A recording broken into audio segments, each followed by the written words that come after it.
What's up, my brothers from another mother? Today's video comes to you from the community tab of the YouTube channel. I'm really starting to like how they've put this thing together.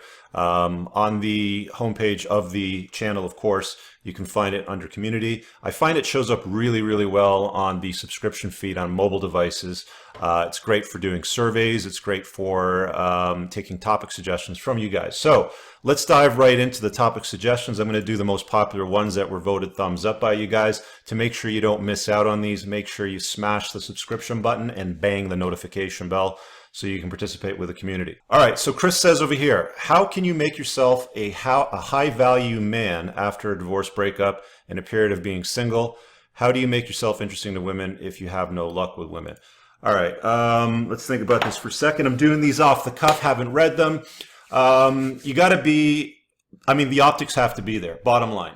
You know, the optics have to be there. We know that women prefer the aesthetics of a strong, virtuous alpha male over, you know, the notorious beta soy boy orbiters.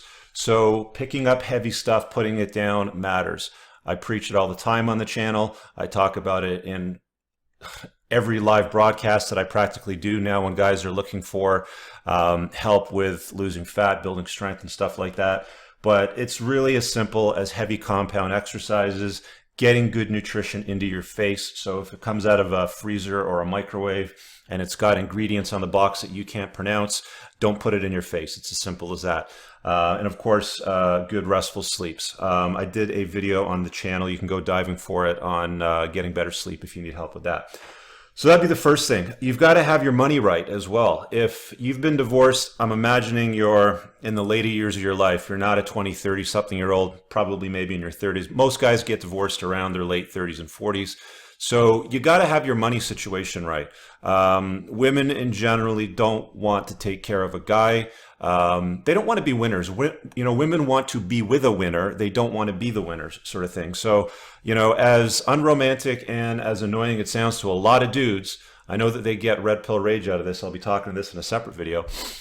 You got to have your money right. So if you've got a shit ton of debt, if you're broke, if your wife divorce raped you, if she took you to the cleaners, that's going to be a tougher scenario to navigate through, but you got to do your best there.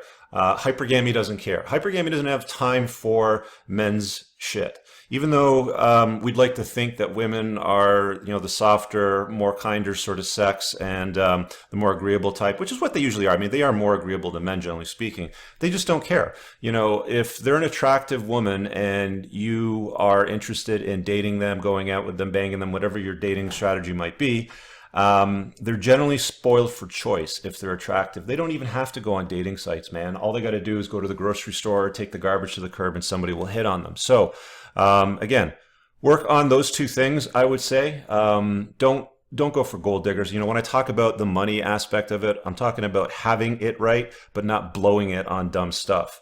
So that would be my recommendation there. All right, thanks for watching today's video. If you'd like to support creation of work on the channel, become a Patreon. Link is below and pinned in the first comment. Or you can also book my time on clarity.fm/Richard Cooper, and you can get one-on-one coaching with me over the phone. Have an amazing day. We'll talk to you later. Peace.